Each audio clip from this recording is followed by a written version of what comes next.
নমস্কাৰ দৰ্শকসকল আজি আপোনালোকৰ বাবে লৈ আহিছোঁ এটা নতুন ৰেচিপি এই ৰেচিপিটোত আপোনালোকক দেখুৱাম যে আমি কেনেদৰে মাছৰুম ঘৰতে অতি সহজতে আলুৰে সৈতে ৰান্ধি খাব পাৰোঁ গতিকে আহকচোন এতিয়া আমি ভিডিঅ'টো আৰম্ভ কৰোঁ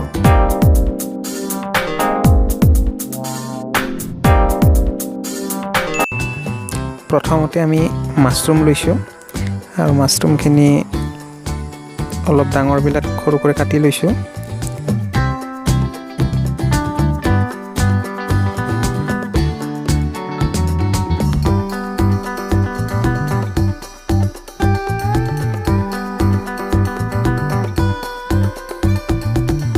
এতিয়া আমি এটা কেৰাহী লৈছোঁ আৰু কেৰাহীটো গৰম হোৱাৰ লগে লগে তাত আমি সৰিয়হৰ তেল কিছু পৰিমাণৰ দি দিছোঁ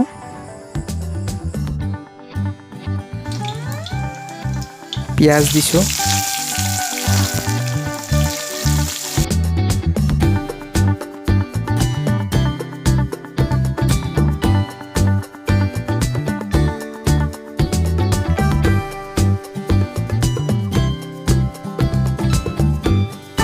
আৰু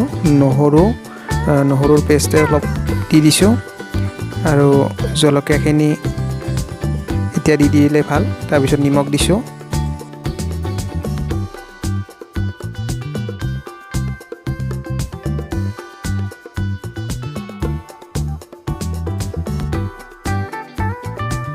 ডেৰ চামুচমান জিৰাৰ গুড়ি দি দিছোঁ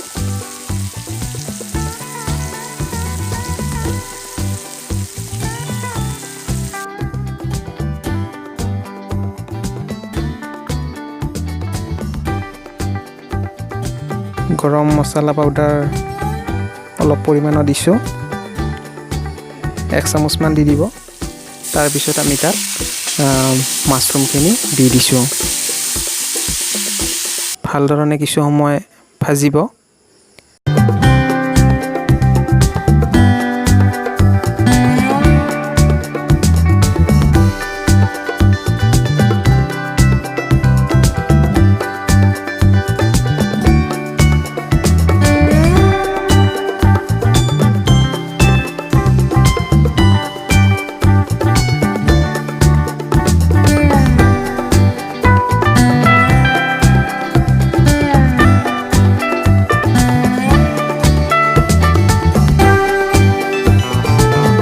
আলু দিব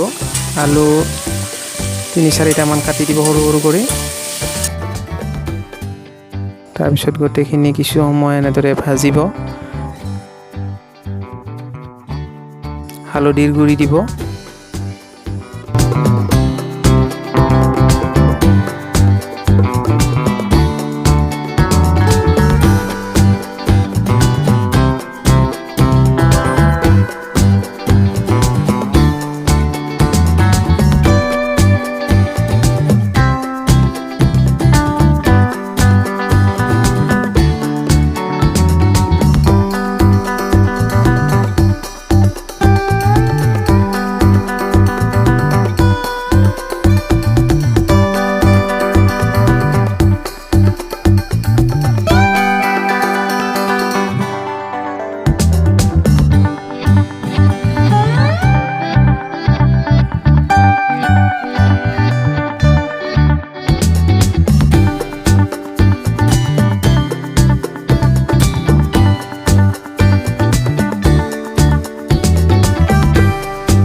গৰম পানী এতিয়া দি দিব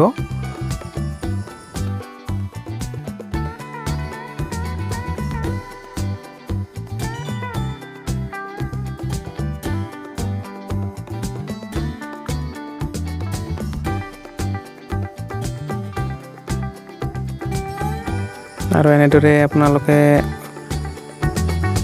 25-30 মিনিটমান উতল আহিব দিয়াৰ পিছত আপোনালোকৰ আঞ্জা খাবৰ বাবে সম্পূৰ্ণৰূপে তৈয়াৰ হৈ যাব ভিডিঅ'টো চাই কেনে পালে কমেণ্ট ছেকশ্যনত জনাবলৈ নাপাহৰিব ভিডিঅ'টো ভাল পালে লাইক কৰিব শ্বেয়াৰ কৰিব আৰু আমাৰ চেনেলটো ছাবস্ক্ৰাইব কৰি দিবলৈ নাপাহৰিব কিয়নো আমি এনেকুৱা ধৰণৰ ভিডিঅ' আকৌ আপোনালোকৰ মাজলৈ লৈ আহিম গতিকে আজিলৈ আহিছোঁ ধন্যবাদ